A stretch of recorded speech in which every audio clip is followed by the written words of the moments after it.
You're listening to The Osiris Munir Show, only on LA Talk Radio. Shout out to all my looms. Hey, what's going on out there? Whew, it's been tumultuous. Good, bad, otherwise, everything's going on all at once, all over the place. The whole globe is having a tremendous transformation. Some of the old is dying out, some of the new is coming in, and at any rate, it will all have to balance itself out.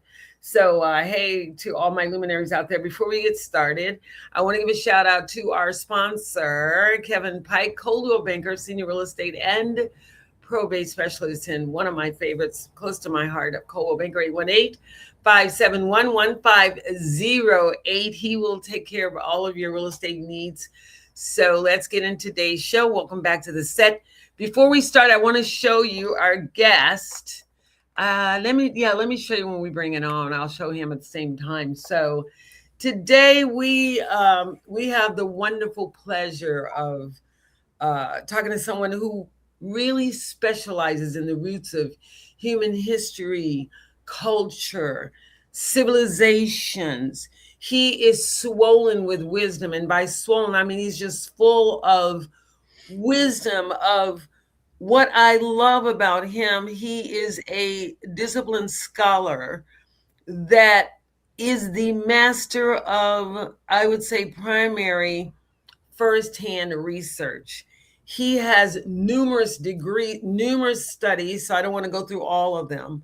But one of them is that he's a tenured professor at the Africana Studies at Contra Costa. And I think that's very important because not only has he earned respect and degrees and shared them, he's sharing them with the future, the people that are coming up, students, adults alike that learn from him. Let's welcome to the set, Professor Manu Ampim. Hey,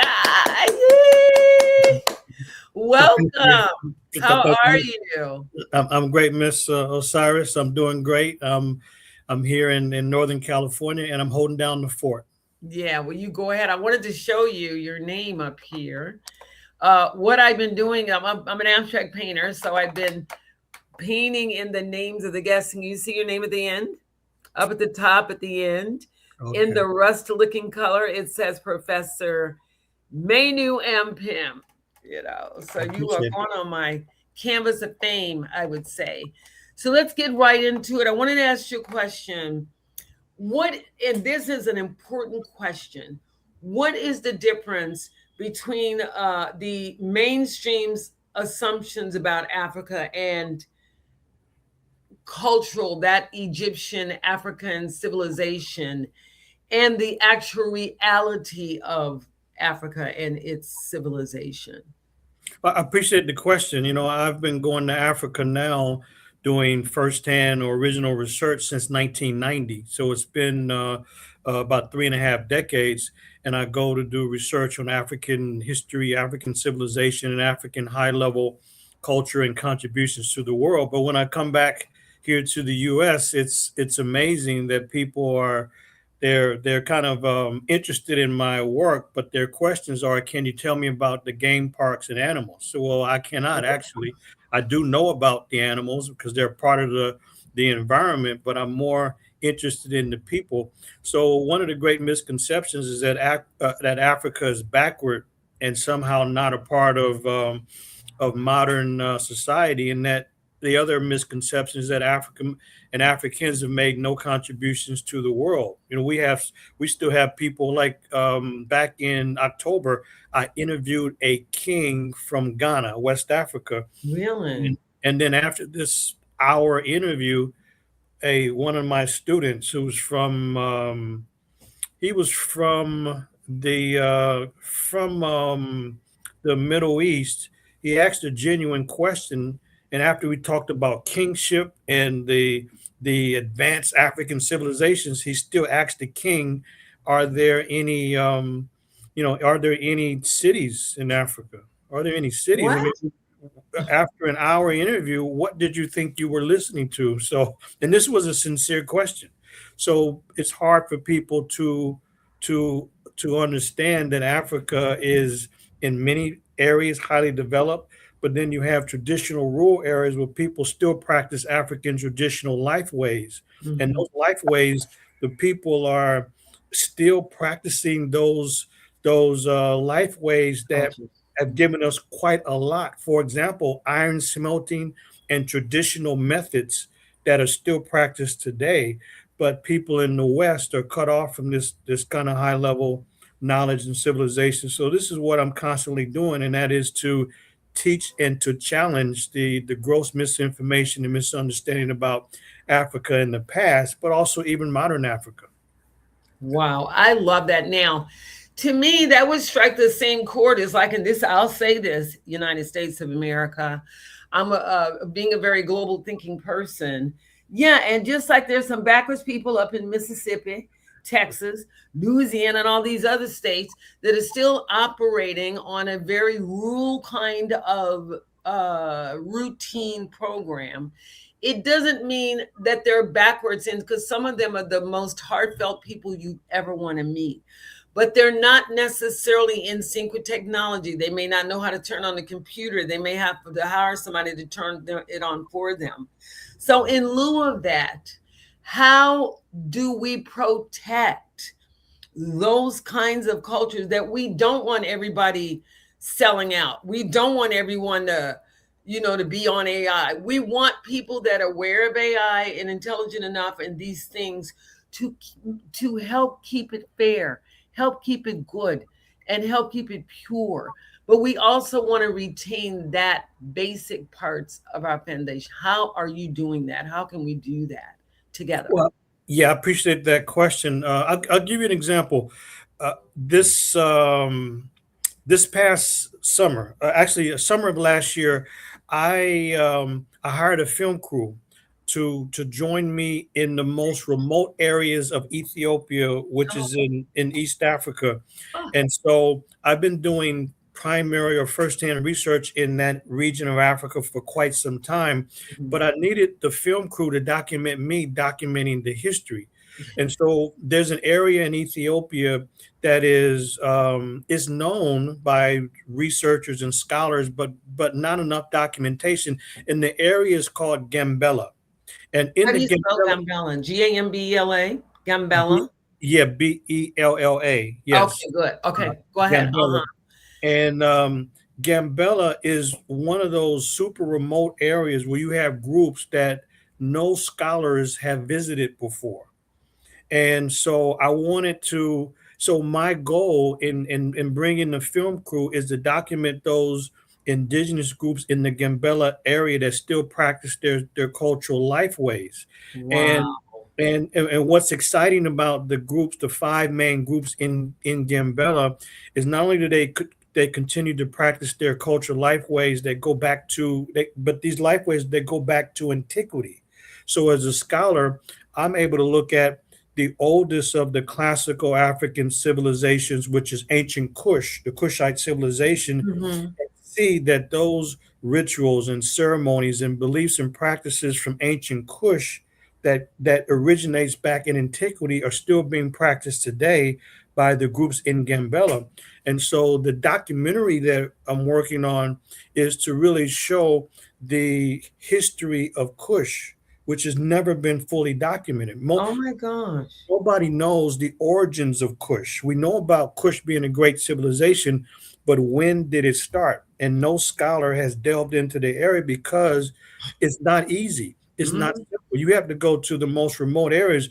When we finish the documentary later this year, it's going to stun people of how difficult it is to get to those areas to be able to interview the chiefs, the elders, the heroes, the spiritual leaders, and and so one after another in the interviews they said that they were inspired by my line of questioning Mhm. because no one has ever questioned them about the deep structure and deep knowledge of their life ways. So after all the interviews, one of the most rewarding experiences for me would be able to show the community and the interviewees images from 4,000 years ago Oh my gosh. of them practicing their rituals and cultures that they've never seen before. So while they've explained why they may use the ostrich feather on their head to represent someone of very high status that can only be worn in the most important rituals or ceremonies like the funeral or the transition from leadership from one chief to another or one king to another, and they can explain the details of the special bird, which is the ostrich, but they don't link it to the distant past because they're not aware of ancient Kush, but they certainly are very aware of their own practices. So when I introduce images to them, it's amazing to see elders and the community come and look at those images and to begin to explain images and of paintings and reliefs that they've never seen before.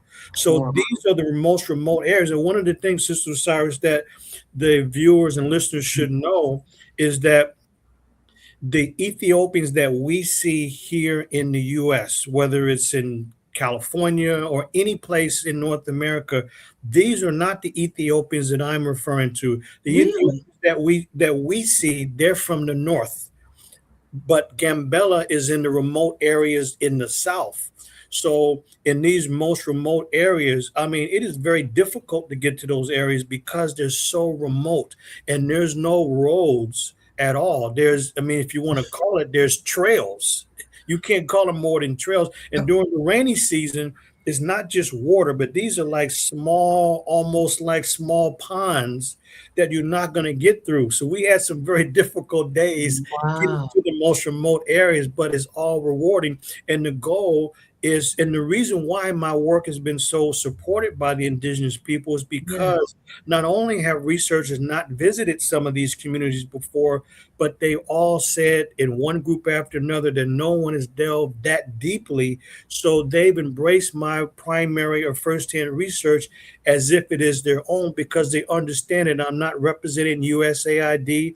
I'm not representing the US government. I'm not even representing Contra Costa College, although I have great standing there, but they recognize that I'm like them. I'm a brother who's come home to help to preserve the historical legacy of their practices. And so it's like renewed energy that someone who is not currently living among them has the utmost respect for their cultural traditions and documenting their ways and up to preserve their ways. I'm excited when I'm in the field, but that's, you know what I call it? I call it the other Ethiopia because it's the Ethiopia that we don't see and typically don't know about. And you're not going to have too many National Geographic or BBC crews in those areas because they are super remote. And it takes a long time to drive those great distances to meet with those communities. And that's what I've been doing now for a number of years. And I'm so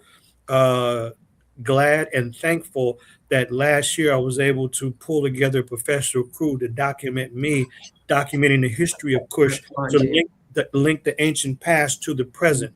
And so when people see these groups, they're going to be amazed. And one last thing I think I should mention is that I did not notice something right away. One of the groups in the Gambella area, one of the elders had some pants, and his pants read going down vertically the spelling of my name, Manu. Oh, wow. And I asked my colleague, I said, brother, ask the elder what does that mean? Because they don't speak, English. And Manu is from Ghana. Yes. But then things got hectic. The villagers came around, and I never got a full answer to that question until later. But I was actually a little bit disappointed because when I found out what Manu meant, even though that was a sign from the ancestors, that I was at the right place at the right time, interviewing the right group. But he said it meant that it was in reference to the Manchester the soccer team in England. Speaking of England, that's cute. That's a great story to have too, and that bonded you some sort of way. So speaking of England, you also attended Oxford University. And I want to know a little bit about your experience there. You attended and have degrees at San Francisco State University in the Department of Ethnic Studies. That's real important for people to know. And you just in general as you said, you have embraced this whole firsthand primary research. Now, when I, just because I'm an American, bless my heart, but I have the DNA of my history. Trust me when I tell you. Um, I saw when you say you were walking that it was very difficult to get to the remote area. In my mind, I saw these long green stalks, and I saw this mud gushed into water, not water, but gushed into it, like you had mud and water together. So it was like almost like what are those things? If you get caught in it, you could drown, and it's all mud and water sucking you in, or whatever those things, cesspool, that kind of thing. And then I saw like somebody with big old boots that went all the way up to their thigh, and it switched to, oh, that's probably where they got the design of women's boots coming over their legs from the guys that go in the rural areas. But my question to you is that when you go into these areas, first of all, I know these people have to trust you. There is something they've got to feel about you, they've got to sense about you. And I want to know, when you are in those different locations, are you feeling any kind of spiritual energy? Are you seeing things? Do you have visions? Do you remember what happens to you and your crew when you interact with these people and they bring all of that energy and all of that DNA up front? What happens? Well, I've been doing it for so long that honestly it's routine for me. So so I didn't choose the mission chose me. So I've been on the path for decades, and I've been consistently consistent over a consistent period of time, and I'm doing exactly what I have been put Mission here to. to do, which is to help us recover from historical amnesia. So when I'm in those remote areas on my own dime, no fellowships or scholarships, it's not about that. It's really about me doing the work and finding a way to get it done. So I just recognize that this is a unique role that I have. But I could tell you, 2 years ago, almost 2 years ago, I was the only time it really hit me is that when I was in South Sudan, not Sudan, but South Sudan, I went to a very remote area of the Bele people. And the Bele people, they knew I was going to come because they had advance notice that I wanted to meet the community and the elders and learn about their traditional rituals and ceremonies. And my one of my guides called and told him that we would be there in the morning, but we had so many things to do. We had different communities, so it wasn't until the afternoon. And when they called the Belly community back and said we're on our way, this was well into the afternoon, and they said good, because the community was really anxious to meet me. And when I got there, I've never seen cultural dancing like that. You talk about energetic dancing. So the community was there, the leaders were there, and they stayed literally all day because they thought we would come in early morning. And as they were introducing me and giving a history of the Belly community in South Sudan, this is the first time that it actually hit me. It really hit me that, wow, this is serious. This is This weird. is serious. And I know that I'm an ambassador, but this really had an impact. And I said that, wow, I have to really do my best to explain the significance of their community and how it links to the distant African past, and how the entire region was at one point at the apex of human achievement. It is my role and goal to document this long, continuous history going back to ancient Kush. And so when they were introducing me, they gave me great gifts. They gave me special honey that people from the entire region come to get this special honey from the Bele community. They gave me jewelry, and the people one by one came up so I can get the best photo of Oh, of their cultural yeah. markings. Uh, Mhm. so I don't call it scarification because that's kind of an It's a, yeah. negative. So the culture markings, and they made sure that but I recognized when they gave me the mic to speak, I recognized that I had a mission to really speak clearly and give the most impactful message in the few minutes that I had. But I've never really felt it like that. Something just hit me at that point that this is very special. And even though It was documented. I had the guy recording with my camera, Mhm. but I said, you know what? This has been an excellent time to have a professional film crew to document the entire scene, because even though the camera was showing me, giving my appreciation for helping, Mhm. to work with them. But I don't think that one camera could have done that, because the pan, the audience, and Yes. how they were looking at me, that whole thing needed to be captured. But I'm just thankful for being able to do to do the mission, and have the foresight to document these remote groups in their tremendous life ways, but also know about the high level African contributions to humanity, from the origin of the modern calendar to the first book in the history of the world, to the most advanced in the original surgical text that still survive in Mhm. on papyrus, and to be able to see this all comes from the same general area, and not enough work and research has been done, because it's not easy. It's definitely not easy, and you're not going to get a bunch of praise either, because it's not about that. It's about doing the work that will, uh, as I say, help us recover from the amnesia that we typically suffer from.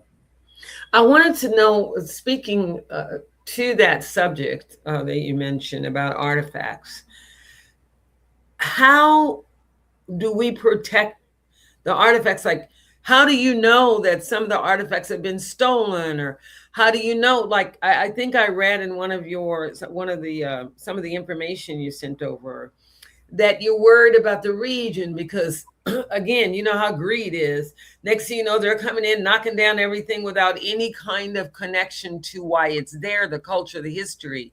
How do you and your crew, or you, protect that information and that civilization? I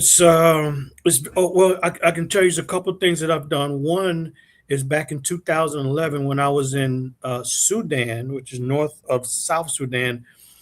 I was doing work at the archaeological sites, and I got word that there was a dam being built that would flood one of the most important archaeological regions in the world, and this was um, the Merowe Dam. It's at the fourth cataract along the Nile River in Wow. northern Sudan. So I went with my Sudanese colleague to record and document what I could before that dam was complete. And being in Sudan, I learned that there was a series of dams being constructed to flood the entire area, and the goal was allegedly to create hydroelectricity, so that people would have lights, but Running that was not the along. reason. The goal was to maximize profits at the expense of the local indigenous people. And so I said, this is such a huge project. There's no way I can do this alone with a couple colleagues in Sudan. So I came back to the U.S. I actually went down to L.A., and I consulted with some colleagues, and we created the Save Nubia project. So the Save Nubia project was really to raise national and international awareness about the series of dams being built that would flood, and was beginning to flood, the areas of ancient Kush and Nubia, one of the greatest archaeological regions in the world. And we had tremendous success at at advertising, popularizing what was happening. And now what has happened more recently in Sudan is a civil war has broken out. So the dam projects have stopped, Mm. but so no one can really go into the war zone now. So our project really gained a lot of awareness in different parts of the world, and so we got a lot of support to continue to document the archaeological sites, the artifacts, and the local communities that were being displaced by the tens of thousands of people being displaced, because the They um, come the in. water, once the water, the dam is complete, the water backs up and creates reservoirs and large lakes, and floods communities, destroys areas. So this was a major task that I needed support. So we made a lot of progress with the Save Nubia project. Now we're at a hiatus. We're on pause. Let's just see what happens with the war that's been going on since April of 2023. So that's Mm. one of the things that I was able to do. And then my book, A History of African Civilizations, which I published second edition in 2023, Mhm. also does the same thing, to talk about these African civilizations that must be understood to be very significant and linked to our modern, so-called modern progress, modern society, and because there's no path other than going back to Africa, whether it's iron smelting, metallurgy, medicine, writing, the solar calendar, even the organization, the social organization where women was central to the society, and having a just law, an ethical law for everyone, and 42 declarations of innocence or laws to deal with social conduct, social behavior. How do you show wisdom? How do you stay out of social conflict and so forth? The whole comprehensive moral code. These are things that we gave to the world, and my work has been to record, document, and preserve this as much as possible by Yes. my book, and bringing groups every year on educational tours so they can actually see what it is that I'm seeing and documenting, and has been doing so for a year. One other thing to your important question, I've started this in 1989. So when I went to Oxford University, I was excited. I was at Morgan State University, That's historically black college in Baltimore, and I had an opportunity to go to a Oxford University summer session in 1989. I was excited, not really about going to Oxford, but the opportunity to go to Europe, because I was aware that Europe, one country after another, had stolen many African artifacts. So I knew that if I can get to Oxford, England, then I didn't have much money. I wasn't broke. I just didn't have any money. So I learned. right. I I like learned. that. That you distinguish that. That's different. Yes, I wasn't broke. So I learned That's how to manage a dime. And I yes. told people that I would be gone from anywhere from 3 months to 2 years. I didn't know how long the money could last, but I actually stayed an entire year. And I went to all the major museums, institutes, and libraries throughout Europe that have stolen Oh, African artifacts. I yes. went to 11 countries. So I used England as a base, and then I went to East Germany and West Germany. Now they're one Germany. I went to Austria, Italy, Spain, France, Belgium, Holland, Denmark, and Sweden. And I Good went to share. large and small collections to record and document these artifacts that have been stolen from Africa. So I studied over 1 million artifacts in Europe that had been stolen without authorization before I started to do the field work in Africa itself. And so I've been, writing and recording, documenting the what I call the vanishing evidence of classical African civilizations, because not only have artifacts been stolen, and they still are Yeah. housed in the greatest institutions throughout Europe Oh my God. and Oh, Europe Vatican. and America and Canada, like the Metropolitan Museum in New York, the Brooklyn Museum, the Cleveland Art Museum. We can go down the list, or the Royal Ontario Museum in Toronto. They have tons of artifacts. University of Chicago, Oriental Institute. This is theft. So Africans now on the continent, and even other countries, are trying to get their Get them art back. back. It's part of the repatriation movement Oh, to wow. return Our artifact. cultural artifacts and human remains to the rightful owners. And Oh, so I've been a part of this since my 12-month journey in Europe, and back in 89 and 90. So I've been working on the preservation and expansion of the knowledge of this and why it's important since that time.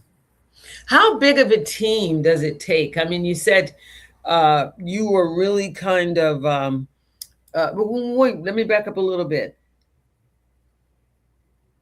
How do you know if an artifact has been stolen? Number one, and then how big of a team do you need to actually make the exhibition whole, that it makes sense, that you got the data to support the visual, that you got the visual to support the people, and etc. And how do they keep from being stuck in time? Yeah, it's pretty easy to know that the artifacts are stolen because they're touted as artifacts from ancient Egypt or artifacts from Oh, Africa. okay, so they're So, labeled. Okay. yeah, so they have whole collections. So the British Okay. Museum, they have a whole wing, Of or stolen artifacts. stolen artifacts, or the Louvre in Paris, they have a whole wing, or I've been to the Louvre, yeah. The big museums in Berlin or in Leiden, Holland. I've been to those. Yeah, so they tout that these are stolen artifacts. And when people say we want our stuff back, the British Museum say, well, we can't give back these artifacts because it's against our laws. My What? question is, well, what laws were in place when you stole these in the first place? So what are you talking about? And so that's what we're up against. They know, these collections know that if they start giving back artifacts, they won't have a collection. I'm sorry, they won't have a collection. They won't even have a museum because most of this is stolen. Yeah, so that's what we're dealing with, and so it's pretty easy to track the The artifacts themselves. yeah, so anytime there's an exhibit that goes through the Los Angeles County Museum of Art or LACMA, or here in Northern California, the Rosicrucian Egyptian Museum, they argue, the Rosicrucians, that is, it's in San Jose, California, they argue that they have the largest authentic Egyptian collection west of the Mississippi. Really? So they're proud to announce Do that. Do they have it? Okay, yes and no. Here's what I would say. So they do have a sizable collection, but all of that is not original, even though they try to present it that way. So some of the artifacts are made by the hands of modern man. They're not ancient artifacts at all. So they'll have a docent, someone who gives the tours through the museum that will say, well, anything you see, folks, that's behind glass is original, and if it's not behind glass, it's not.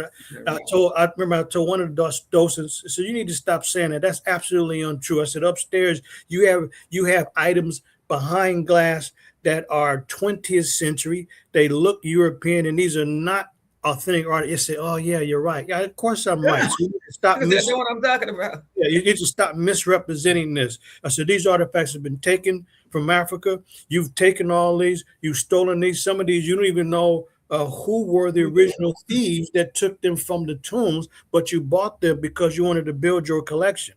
And then you create these phony and fake modern images that look absurd. They look preposterous. They look European, and they're not original. So you need to stop. You need to stop saying that. And so we have collections that all across the Western world, this is what they call culture in art, but it's based on stolen material. And Africans are not happy about it. Ethiopians are not happy. How you steal a whole obelisk and have it in Italy for generations and don't return. They stole it when the Italians occupied Ethiopia in the 1930s. And they take this great monument, ship it off to Rome. They lied once, twice, three. They continued to lie every decade. And the Ethiopians only got back this important stela or obelisk because around 2005, some lightning struck the top of it and a piece came off.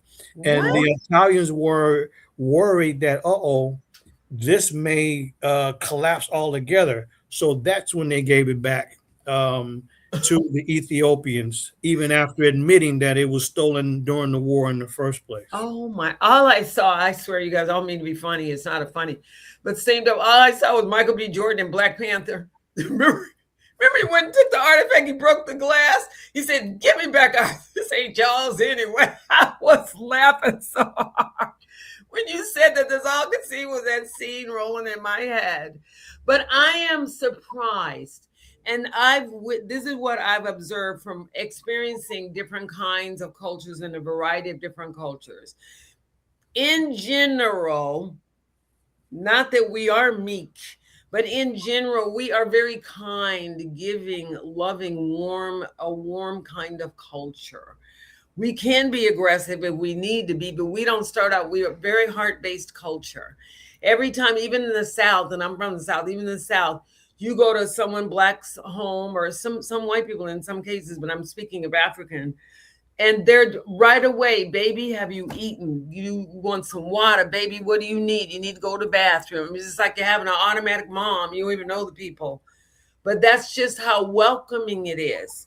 And so I wanted to know, when you went to these remote areas to do your research, did you have a guide, somebody to translate for you? Or, was there, again, I'm in entertainment, so I'm referencing things to movie An American Gangster, when Denzel Washington decided to go over and get the real, the real blue magic. He said, no, I want to go where the real stuff is. He said, you want to go to the jungle? He said, yeah, I want to go to the jungle. There's some stuff out there, I kill you. And, Roger was saying that to Grimmer Smith, was saying that to him. So I reckon it might have been the same kind of thing when you first got in there before they trusted you? How was that experience of first going, and what kind of team did you need to make it work to be able to come back? No, I appreciate it. I've been very fortunate. I really have, whether it's in Sudan, South Sudan, Ethiopia, to really have the best guides. So you need a trusted guide who knows the area, who has the contacts, who can speak English to communicate with me, and who has contacts with the local communities where there's a guide for each community who Mhm. speaks the local language and can communicate with the chiefs in the community and can also translate back into Amharic or into Dinka and then translate into English. So in many cases, I have two translators. In the most remote of the remote communities, we have two translators. Now, Mhm. if the local person in these remote areas, if they can speak English, is better because it cuts it. Just the time. Yeah, it's more direct. You Mhm. know, but I've been in the areas long enough to really pick up much of what or some of what's being said, and then the translator can fill in all of those particular details.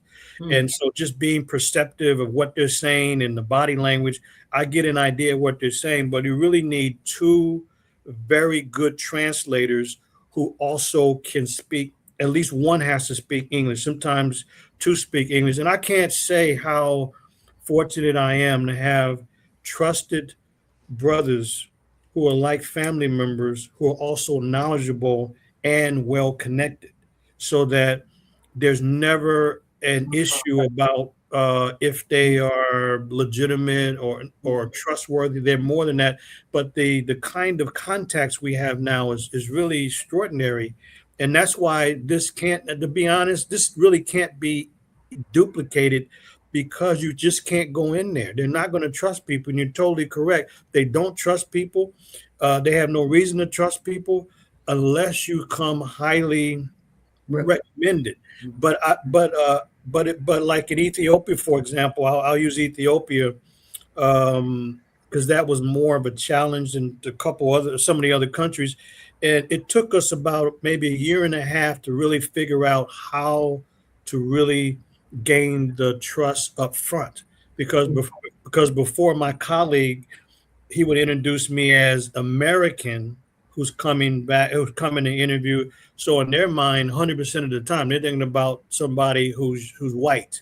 Exactly. They're a little bit surprised, but so then I would have to then build my own credibility. So I said, brother, this is not going to work. So now we change it. We don't mention that. So he introduced me as an Your African. name. Them who's one of them. I moved away, but now I'm coming back to preserve the history. So the period of trying to build my credibility, that's gone now because they automatically have respect. And plus now I've been doing it a while, but they automatically have respect, so we don't have to get past am I legitimate or not. And then not only that, one of the key things that we learn, and you need the translators and you need a guide who knows the region. And and so we used to just interview the translators, but as my colleague Andu Alam in Ethiopia, he has the best description of that problem. The problem is that the guides have broken knowledge, broken information. So we don't interview the guides anymore. We only interview chiefs, kings, elders, and heroes. Mm. And the translators will translate, but we don't interview the translators because they have, as he says, they have broken knowledge, and so they don't have the depth of knowledge of the great elders, and so we've learned that over time. And so when I go to different areas, I have groups of people, including a central guide that is the person who coordinates and communicates my goals and objectives. So, okay, Mhm. look, we're going to be here for 10 days.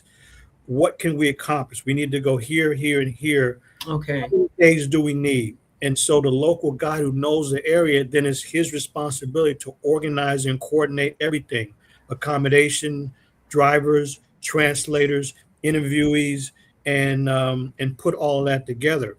And so as we're in consultation about, okay, we need to do this. Hey, look, you know what? We need to go back to that same community because I have a few more questions based on what they said. I'm checking out my notes and my film. I need to Mhm. ask the chief a few more questions. And so we do it like that. And but you always need in each area, you need many teams of people who understand the mission and who are professional and who are connected. And that's what I've been fortunate enough to do in various areas. But some areas, like in South Sudan, this is not a tourist area, so it's very difficult because you have Mhm. to start from Mhm. scratch. You Mhm. don't have guides. You have to get somebody Get in there. who's knowledgeable. He's not really a guide per se, but he can serve as a guide. But I have Mhm. to tell him what's needed. We need a place to stay. We need a place to eat, so everything's fine. We need this. We need that. And so that's what I've been able to do is pull together the many teams in each region, and in some areas where there is no team, to create one and go into the most remote areas. And so that's what I'm primarily informed by, is those direct experiences more than reading what somebody else had to say. I love that you are brave to be doing all this. You must be some fire sign or some Scorpio, something that's not afraid, to go in there and charge ahead and get it done, and not, because we have to have somebody do it. Somebody has to do it. I want to know, because we're getting close to time to get out of here. How can we help? Because I'm tired of hearing, well, Black folks and Africans don't get along. I get along with Africans. I do. I have many of them that are friends. Over the years, I kept wondering why I would attract people from the other countries and things like that. And when I did Ancestry.com and found out certain portions of my DNA, now I understand. I understand the connection, that it does come around. Um, where can we find out more about the Save Nubia project? Where can we find you? I also wanted to speak a little bit about NASA, that NASA was helping you with do some tracking on climate changes in a lot of the different areas that you've been into. When you come back, we'll have to talk more about that. But where can we find out more about your projects, your books? A little. I'm just having a ball. This is like gold to me, just having people to talk to. They've been somewhere and done something, and then they're just talking about the regular old thing that everybody else, it's just so fulfilling for me. I want you to know that I feel like I'm traveling with you, because I would definitely be doing things like that if my mission had not been called elsewhere. But I want to hear, where can we find more about what you're doing, Manu, Yes, I Professor Manu? appreciate. Yeah, thank you. I appreciate it. Well, one direct way is to go to our website, advancingtheresearch.org, Mhm. advancingtheresearch.org, and there people can find my book for purchase, A History of African Civilizations, as well as the film documentary project on Kush. So right there on the home page at Advancing the Research, we actually have a GoFundMe campaign to help fund the the documentary, which is a first in a series of documentaries, by Mhm. simply going to advancingtheresearch.org. And then also people can join the email list to be informed about Mhm. projects, publications, and also on the website I list and have the educational tours to Africa that I lead each summer. So next summer, I'm going to be leading the tour to Kemet or Egypt, the Mhm. 15-day tour from June 5th through the 19th. And then shortly after that will be the Ethiopia tour, going to those remote areas Yeah. and also to the areas in Ethiopia with astounding growth, development like Aksum and some of the great Probably civilizations. beyond what we can even imagine over here. They got some stuff. I Yes, mean, just looking at Dubai's architectural structures and the way their minds are so progressive.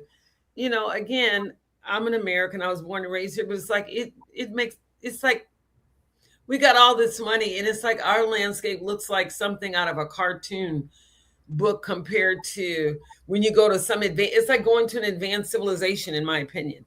But anyway, thank you so much. So where did we find you on Facebook, X?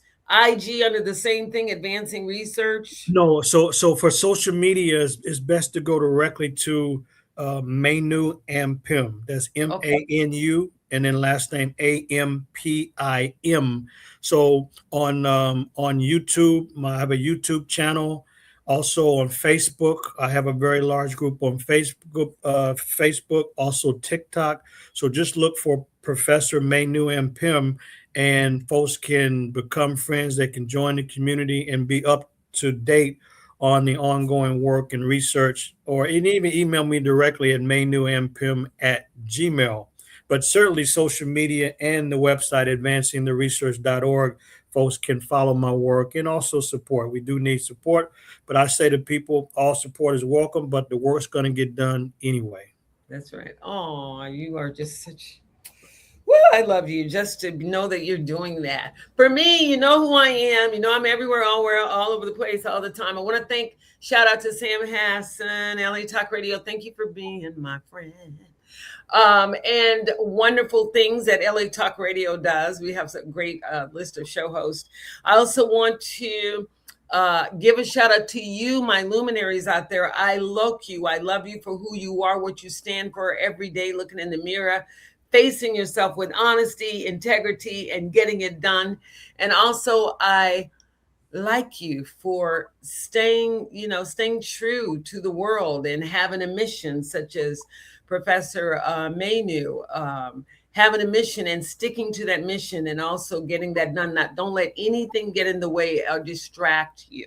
You know, any negatives. If you need positive, go on, listen to this interview, and you'll hear what this man is out here doing on his own. And then I want to say, please, above all, on our show, like, ta-da-da,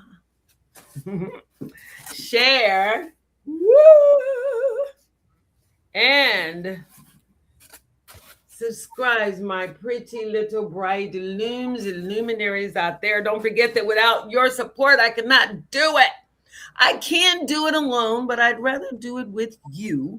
So if you want to get out there and help us come along with supporting Professor Manu's projects, it would be very, very welcome. And finally, and most importantly, don't forget to smile. It does work wonders, believe it or not. Even if people don't smile back, smiling, it brightens up a whole room just to see you smile, just like that. And we'll see you next week with another topic. Anything else you want to say, Professor Manu, before we get out of here? Thank you for the opportunity, Miss Osiris. I appreciate connecting with your audience. So thank you for your ongoing work as well. All right. Thank you. Bye-bye. We'll see you on next week. Bye.